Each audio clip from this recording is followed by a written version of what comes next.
है India first communication और आप देख रहे इंडिया फर्स्ट कम्युनिकेशन और आप देख रहे हैं पब्लिक फर्स्ट, सर्वदा भारतीय। नमस्कार, मैं हूं आशुतोष और आप देख रहे हैं पब्लिक फर्स्ट, सर्वदा भारतीय। आज हिंदू नववर्ष का प्रथम दिवस है और आज चैत्र नवरात्रि की भी शुभारंभ हो चुका है और आज के दिन का विशेष अवसर रहता है। क्या कुछ विशेष प्रावधान रहता है और ये दिन कितना महत्वपूर्ण है, आज हम चर्चा करेंगे।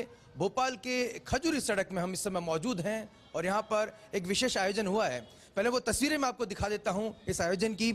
आप देख सकते हैं यहाँ पर विशाल शिवलिंग जो है वो स्थापित हुए हैं और इस विशाल शिवलिंग के साथ साथ ये मंदिर भी अब प्रतिष्ठित हो चुका है। आज का दिन विशेष तौर पर चुना गया है क्योंकि ये विशेष अवसर है, चैत्र नवरात्रि के प्रथम दिवस हैं और हमारे साथ विशेष तौर पर मौजूद हैं प्रसिद्ध ज्योतिषाचार्य पंडित विनोद गौतम जी और साथ ही साथ हमारे साथ मौजूद हैं पंडित जितेंद्र भारद्वाज जी भी। आप दोनों महानुभावों का बहुत बहुत स्वागत है पब्लिक फर्स्ट। धन्यवाद। पंडित जी, सबसे पहले आपके जरिए जानना चाहेंगे आज के दिवस के बारे में। आप ज्योतिषाचार्य जी हैं, आपका पंचांग भी निकलता है और यही वजह है कि तिथियों का आपको विशेष महत्व ज्ञात है। आपके जरिए हम पब्लिक फर्स्ट के दर्शकों को तक भी ये बात पहुंचाना चाहेंगे कि आज क्या तिथि, आज का दिवस कितना महत्वपूर्ण है। भारतीय संस्कृति में अगर देखा जाए तो आज का दिवस प्रथम दिवस माना जाता है। कहते हैं कि इस दिन ही भगवान ब्रह्मा ने सृष्टि की रचना की थी, ये प्रथम दिन है। देखा जाए तो शक्ति की, भक्ति की आराधना करने का ये प्रथम दिन है माना गया है। और जो भोलेनाथ की जो हम भक्ति करते हैं, पूजा करते हैं और शक्ति की जो पूजा करते हैं, नवरात्रि 9 दिन के लिए आज से ही आती है। ये चैत्र नवरात्रि, बसंती नवरात्रि। और देखा जाए तो संवत 2080 जो हिंदू नववर्ष का आज प्रथम दिन माना गया है, चैत्र शुक्ल प्रतिपदा से। और इस दिन अनेक प्रकार के योग संयोग आकाश मंडल में विराजमान हैं। सर्वात सिद्धि योग, रवि योग और अन्य ऐसे सिद्धि योग हैं जो आपकी पूजा और भक्ति में निश्चित तौर पर मनोकामनिक फल देने में सक्षम हैं। तो आज का अगर वर्णन तो देवता लोग भी नहीं कर सकते हैं, क्योंकि ये एक ऐसा दिन है कि जिसमें इस दिन की जो प्रतीक्षा है सभी सुर, नर और मुनि करते हैं। जी, जो हमारे नव पीढ़ी है वो 1 जनवरी को हैप्पी न्यू ईयर बोलती है। उन्हें इस बात की ज्ञात नहीं है, जानकारी नहीं है कि आज का जो दिवस है वो नूतन वर्ष का हमारा प्रथम दिवस है। तो ये ऐसा क्यों हुआ और इस तिथि को किस तरह से हम साइंटिफिक तौर पे, अगर हम वैज्ञानिक आधार पे हम समझना चाहें तो आज की जो तिथि है, जो चैत्र प्रतिपदा जो तिथि है, वो किस लिहाज से नववर्ष की प्रथम तिथि मानने के हेतु सर्वमान्य होनी चाहिए? देखा जाए तो आज जो स्थितियां बन रही हैं, ऐसी स्थिति में जो सबसे पहला एक वो जो वातावरण होता है वो एक ऐसा वातावरण होता है इस समय पर जो ऋतु अनुसार सभी प्रकार के इसमें वातावरण समाये होते हैं। सर्दी, गर्मी, बरसात इत्यादि तीनों ऋतुओं का आपको अनुभव हो रहा है। ऐसे में अगर नव संवत्सर की बात की जाए तो सृष्टि की उत्पत्ति का और विक्रमादित्य जी ने ये संवत्सर प्रारंभ किया था। और आज का दिन देखा जाए तो विक्रमादित्य जी के राज्य से प्रारंभ हुआ संवत्सर 2080 का प्रारंभ है और ये नव वर्ष है। नव युवकों को इस दिन, सनातन धर्मावलंबियों को, सभी हिंदुओं को अपना यह नव वर्ष मनाना चाहिए। अभी कालांतर में कुछ समय पूर्व नव वर्ष के बारे में कुछ चीज़ें लोगों की जानकारी में नहीं थी, खास तौर पर उन युवाओं की जानकारी में नहीं थी। वृद्ध और जो ज्ञानी पुरुष हैं वो तो ये सब चीज जानते थे, लेकिन अब कुछ वर्षों से देखा जाए तो इस नव वर्ष की धूम मची हुई है। सब लोग जानने लगे हैं कि ये ही असली नव वर्ष है और इसी में हमारी जो है तो खुशियां हैं, क्योंकि उसकी उत्पत्ति ही श्रद्धा और विश्वास के साथ शुरू होती है, इसलिए ये बहुत महत्वपूर्ण है। पंडित जी, आपसे हम लगातार इस विषय पे और भी प्रश्न पूछते रहेंगे और अपने जिज्ञासा शांत कर देंगे, लेकिन पंडित जितेंद्र भारद्वाज जी के जरिए अब हम ये जानना चाहेंगे कि जो विशाल शिवलिंग स्थापित हुआ है वो किस लिहाज से महत्वपूर्ण है, इसकी संरचना किस लिहाज से आपने जो तैयारी करवाई है ये किस लिहाज से महत्वपूर्ण है। और मैं चाहूँगा कि पूरा मंदिर प्रांगण के साथ हमें पूरे दिखाएं भी, दर्शकों को ये दिखाएं भी और दर्शन भी कराएं और साथ ही साथ विशेष महत्व भी बताएं। पंडित जितेंद्र भारद्वाज जी। ओम त्र्यंबकं जजामहे सुगंधिं पुष्टिवर्धनं उर्वारुकमिव बन्धनान् मृत्योर्मुक्षीयमामृताता। गौरी शंकराय नमो नमः। श्री गौमुख महाकालाय नमो नमः। यहाँ पर पहले एक छोटा सा मंदिर बना हुआ था, जो कि हमारे यजमान है, कहीं पीढ़ी दर पीढ़ी से यजमानी होती आ रही है। तो सुखराम सिंह मेवाड़ा जी के पिताजी ने एक यहाँ पर छोटे शिवलिंग की स्थापना की गई थी। उसके बाद में सुखराम जी ने यहाँ पर एक छोटा सा मंदिर बनाया था और उसकी पूजा भक्ति की। उसके बाद में उनके सुपुत्र आगे बढ़े और उन्होंने इस मंदिर को थोड़ा सा भव्य रूप देकर, और कहा गया कि गुरुजी यहाँ पर ऐसे शिवलिंग बैठाए जाए जो इस गांव के आसपास के क्षेत्र के जो भी बच्चे हैं उनके लिए ये बहुत ही विशेषकारी बने, विद्या बुद्धि के लिए विशेषकारी बने। इसलिए यहाँ पर गौमुख महाकाल का शिवलिंग लाया गया बकावा से, ओमकारेश्वर के पास से। और यहाँ जो शिवलिंग है उसका जो जलेहरी का मुख होता है वह गौ का मुख है। कहते हैं कि गौ जो होती है सभी को दूध पिलाकर संस्कारवान तेजस्वी बनाती है। उसी प्रकार से यहाँ पर नर्मदेश्वर पर जल चढ़ाकर जो आज की पीढ़ी के बच्चे हैं, बुजुर्ग हैं, माता है, बहनें हैं, यहाँ पर पूजन अभिषेक करके अपने जीवन को साकार बना सकते हैं। पंडित जी, मैं चाहूँगा कि आप, जैसे आपने बताया कि गौमुख शिवलिंग है, तो वो आप वो दर्शन भी कराएं और बताएं भी हमारे दर्शकों को कि किस तरह से। और ये जो रंग का भी महत्व थोड़ा समझाइए, क्योंकि हमने देखे हैं कई बार गौर वर्ण के भी शिवलिंग होते हैं, ये श्याम वर्ण के हैं, तो ये क्या महत्व है इसका, और साथ ही साथ संरचना बताएं पंडित जी। और मैं चाहूँगा माइक आप लें और हमारे पूरे दर्शकों को बताएं। यहाँ पर जो शिवलिंग विराजमान हुए हैं ये नर्मदेश्वर भगवान विराजमान हैं। और जो शिवलिंग है ये नर्मदेश्वर है, साक्षात नर्मदेश्वर के पत्थर से बनाए गए हैं। और बकावा से, ये जहाँ से नर्मदेश्वर की उत्पत्ति होती है वहाँ से ही आए हैं। फिर इनको यहाँ पर प्राण प्रतिष्ठा की गई है, इसलिए ये डौरी वाले जो है वो शिवलिंग है। यहाँ पर अभिषेक करने से सुख समृद्धि की, संतान की उत्पत्ति का इससे प्राप्त होगा। और जो ये जलहरी है जो श्याम वर्ण की है, ये गौमुख महाकाल है, गौ का मुख है। और इसमें से जब शिवलिंग पे जल चढ़ाते हैं तो ये गौ के मुख से जल जाएगा, जो कि श्रेष्ठकारी रहेगा। सामने बाबा नंदीश्वर विराजमान है।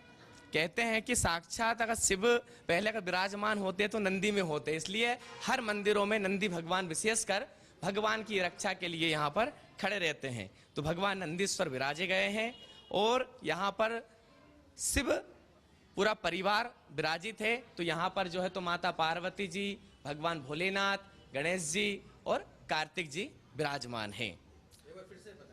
यहाँ पर जो है भगवान भोलेनाथ, माता पार्वती जी और भोलेनाथ गणेश जी को गोद में लिए हुए हैं, और पार्वती जी जो है तो कार्तिक जी को लेके यहाँ पर विराजमान है। और यहीं पर कलश पूजा भी की गई है। जो सिरुदन कलश यात्रा में कलश भ्रमण करा के, नगर भ्रमण करा के लाया गया, वो मंदिर के शिखर के ऊपर प्रतिष्ठित करा दिया गया है अभिजित काल में। हाँ। और यहाँ पर पंचम दिवस का ये अनुष्ठान था पूरा। पंचम दिवस में ये यज्ञशाला बनी हुई है। यहाँ पर पहले दिन कलश यात्रा निकाली गई, नगर भ्रमण किया गया, पूरे नगरवासी इस धार्मिक आयोजन में आए और कलश यात्रा को लेकर आए। फिर उसके बाद में यहाँ पर मंडप जो देख रहे हैं आप, यज्ञशाला का जो मंडप है, इस मंडप की पूजा की गई है। उसके बाद में गणेश जी का पूजन किया गया, कुल देवताओं का पूजन किया, षोडश मातृका का पूजा किया, कुल देवी का पूजा किया, ब्राह्मण पूजा करा के, गौ पूजा करा के यहाँ पर यजमान प्रवेश करके जो है 3 दिवसीय पूजन पाठ चला। और 3 दिवसीय ही यहाँ पर जो है भगवान भोलेनाथ का यज्ञ हुआ है। यज्ञ वेदी यहाँ पर विराजित है। तो यज्ञ वेदी आप इस समय देख रहे हैं और संपूर्ण विधि विधान के साथ में। और जिस तरह से पंडित विनोद गौतम जी बता रहे थे कि पंडित जी अब जो हमारे युवा हैं उनमें भी इस तरह की चेतना जागृति हो रही है अपने भारतीय परंपराओं के प्रति, संस्कारों के प्रति। किस तरह का परिवर्तन आप स्वयं महसूस कर रहे हैं, क्योंकि एक लंबा दौर आपने देखा है, एक ऐसा दौर भी देखा है जहाँ पर पूरी तरह से अंग्रेजी नुमा और अंग्रेजियत पढ़ाई और अंग्रेजी जो शिक्षा दीक्षा जो है वो पूरी तरह से हावी रही। अब किस तरह का परिवर्तन आप देख रहे हैं? देखिए, साक्षात दिख रहा है कि यहाँ पर हजारों की संख्या में युवा, बाल, वृद्ध सभी जो है तो यहाँ पर बढ़ चढ़कर हिस्सा ले रहे हैं।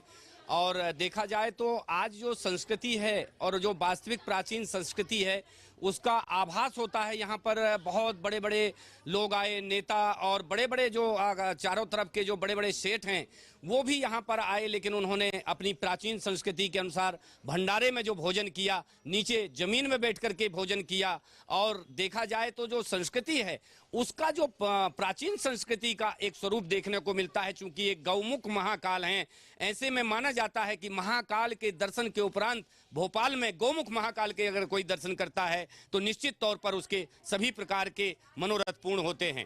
तो ये गौमुख महाकाल अगर देखा जाए तो ये सभी क्षेत्र के लोगों के लिए एक विशेष तौर पर उपलब्धि से कम नहीं है। बिल्कुल, विशेष उपलब्धि से कम नहीं है। और आज की तिथि का जिस तरह से महत्व हम बता रहे हैं कि चैत्र नवरात्रि की प्रथम तिथि है और यहाँ पर हम बता दें कि भंडारा भी यहाँ पर चल रहा है। और मेरे ख्याल से पंडित जी हमें मंदिर के प्रांगण को और बेहतर तरीके से दिखाने की आवश्यकता है।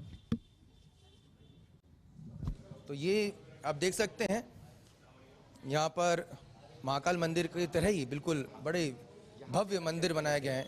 और पंडित जी नंदी महाराज की भी जो प्रतिमा है जी, इनकी विशेषता है कि इनकी जो प्रतिमा है ये भोलेनाथ भगवान के सीधे सम्मुख बिल्कुल उनकी आंखों के सामने रहते हैं। और अगर कैमरा लगाया जाए तो इन दोनों जो है तो इन सरों के बीच से ही भगवान का सीधे दर्शन प्राप्त होते हैं। और नंदीश्वर भगवान के कान भी खुले होते हैं जिसमें सभी लोग मनोकामना पूर्ण के लिए उनसे वरदान मांगते हैं। तो ऐसे में ये जो भोलेनाथ के साथ नंदीश्वर हैं ये विशेष तौर पर फल देने वाले हैं। और जो अपने दोनों तरफ जो ये नांग हैं ये इनको अष्टकुल नाग के रूप में स्थापित किया गया है। ये नाग भी रोग भय और किसी भी प्रकार के काल भय को शांत करने में सक्षम हैं। ऐसे में ये गोमुख महाकाल देखा जाए तो क्षेत्रवासियों के लिए निश्चित तौर पर बहुत बड़ी उपलब्धि दे रहा है। और अगर इनका स्वरूप का वर्णन किया जाए तो मंदिर का ही स्वरूप गोमुख का है और मूर्ति का भी स्वरूप गोमुख का है। जब ये दोनों स्वरूप मिलते हैं तो वहां पर एक बहुत ही ऊर्जा का संचार होता है, इतनी सकारात्मक ऊर्जा प्राप्त होती है कि निश्चित तौर पर यहाँ क्षेत्रवासियों के लिए, प्रदेशवासियों के लिए गोमुख महाकाल का पृथ्वी पर अवतरित तो होना किसी भी ऐसे आश्चर्य से कम नहीं है। देखा जाए तो निश्चित तौर पर सभी क्षेत्रवासियों को इसका लाभ प्राप्त होगा, सभी क्षेत्रवासी धर्ममय होंगे और उनको पुण्य का प्रभाव प्राप्त होगा। पब्लिक फर्स्ट पे हम आपको एक्सक्लूसिव तस्वीरें यहाँ पर दिखा रहे हैं और पूरे न केवल भारतवर्ष में और अब देखा जा रहा है कि भारत की जो संस्कृति है लगातार अब जो बिल्कुल छुपा दी गई थी, लेकिन अब कंबोडिया से लेकर इंडोनेशिया तक और अब तो अरब में भी भारत जहाँ पे भी खुदाई हो रही है वहाँ से शिवलिंग निकल रहे हैं, मंदिरों का अवशेष निकल रहे हैं। और ये द्योतक है कि किस तरह से भारतीय संस्कृति संपूर्ण विश्व में विद्यमान थी। बीच में एक बड़ा कालखंड आया जिस दौरान भारत की संस्कृति को बहुत आघात पहुंचा, लेकिन अब एक संतोष की बात है कि अब धीरे धीरे एक बार फिर सनातन का सत्य सामने आ रहा है। और जिस तरह से मंदिरों में भीड़ उमड़ रही है, जिस तरह से भारतीय नववर्ष को लेकर लोगों में उत्साह, जिस तरह से पंडित विनोद गौतम बता रहे हैं, पंडित जितेंद्र भारद्वाज बता रहे हैं कि लगातार युवा भी जो हैं वो इस भारतीय नववर्ष को लेकर बेहद उत्साहित हैं। हम देख रहे हैं कि जगह जगह भगवा झंडे तिरंगे लगाए गए हैं और घरों की छतों पर भी लोग भगवा झंडे लगा रहे हैं और एक उत्साह का माहौल साफ तौर पर देखा जा सकता है। भारतीय नववर्ष कहा जा सकता है, विक्रम संवत, जिस तरह से पंडित विनोद गौतम जी बता रहे थे। पंडित जी एक आखिरी सवाल मैं आपसे जरूर लेना चाहूँगा कि थोड़ा सा समय हमारे पास सीमित है। पंचांग में इन तिथियों का बहुत ही महत्व रहता है और अब जिस तरह से लगातार ज्योतिषीय, क्योंकि आपका एक आंकलन भी रहता है, भारत के लिए ये नववर्ष जो शुरू हो रहा है वो कितना महत्वपूर्ण है, हमारे दर्शक आपके जरिए जानना चाहेंगे। देखा जाए तो 9 वर्ष ये 50वां संवत्सर है 60 संवत्सरों की श्रृंखला में और रुद्रवीशी का 11वां वर्ष है। तो थोड़ा सा चिंतनीय तो है क्योंकि ग्रह योग कुछ ऐसी स्थिति में बन रहे हैं कि ये वर्ष थोड़ा सा प्राकृतिक आपदा का रहेगा। लेकिन खुशखबरी इस बात की है कि इस बार माता रानी का आगमन नौका में हुआ है। तो नौका में जब माता रानी का आगमन होता है तो सभी प्रकार से वो प्रलय से भी बचाने में सक्षम होती हैं। तो ऐसे में अगर देखा जाए तो भारत की प्रभाव राशि मकर और मध्य प्रदेश की प्रभाव राशि भी कुंभ, मुखिया की राशि भी कुंभ है। तो ऐसे में शनि से संबंधित इनके ऊपर कृपा बनी हुई है। और देखा जाए तो मध्य प्रदेश का विकास और भारत का विकास विश्व के पटल पर सामने आएगा और किसी एक नई दवा की खोज हो सकती है। हाँ, इस वर्ष के जो ग्रह योग हैं, देखा जाए तो बृहस्पति भी अभी कुछ समय पश्चात वक्री होगा। तो ऐसे में नवरात्रि के कुछ दिनों में, अभी जैसे वर्षा का माहौल चल रहा था, तो तत्कालिक अगर भविष्यवाणी अगर जानना चाहते हैं तो अभी तत्कालिक देखा जाए कि नवमी के आसपास फिर से एक वर्षा का दौर प्रारंभ होगा। हालांकि ये किसानों के लिए अच्छा नहीं है, लेकिन ये चूंकि ग्रह योगों की स्थिति है, कुछ भूकंप जैसी स्थितियां भी बन सकती हैं। लेकिन ऐसी स्थिति में अर्थव्यवस्था का जो कारक ग्रह है बुध, वो इस वर्ष का राजा बनाया गया है और मंत्री शुक्र हैं, तो अर्थव्यवस्था में उत्तरोत्तर वृद्धि होगी। वहीं शुक्र अगर मंत्री बने हैं तो ऐसे में शुक्र चूंकि फिल्म इंडस्ट्री से संबंधित हैं, तो फिल्म में कोई नयापन आएगा, नए नए प्रकार से फिल्म जगत और मनोरंजन के साधनों में एक अलग प्रकार की स्थिति देखने को मिलेगी। बॉलीवुड की राशि में जरूर ग्रह स्थितियां अनुकूल नहीं हैं और इनसे संबंधित जो सितारे हैं वो भी थोड़ा सा इनके गर्दिश में हैं। कई बॉलीवुड सितारे और पुराने पूर्व नायकों को जेल की हवा खानी पड़ सकती है। पंडित जी, मध्य प्रदेश में जिस तरह से बेमौसम बारिश हो रही है, ओलावृष्टि हो रही है, उस पर थोड़ा सा और मैं चाहूंगा प्रकाश डालें। किसान भाई काफी परेशान हैं।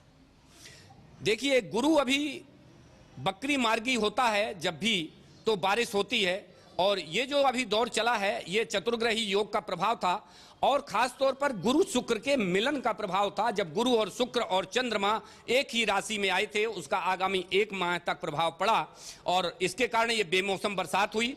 अभी नवरात्रि के पूर्व ही अर्थात नवमी के आसपास फिर से एक दौर बारिश का होगा।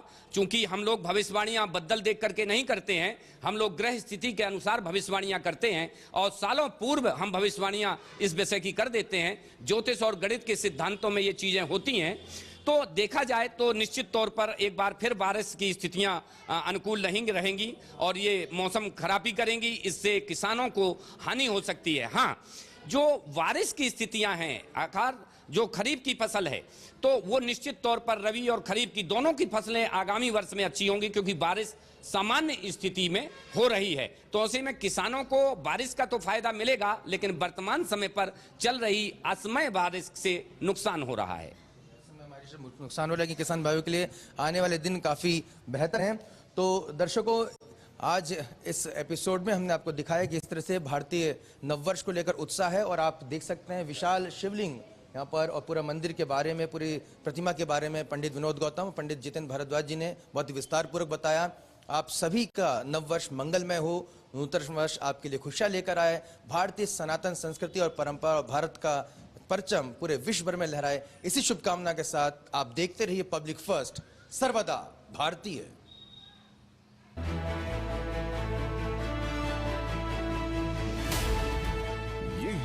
इंडिया फर्स्ट कम्युनिकेशन और आप देख रहे हैं पब्लिक फर्स्ट।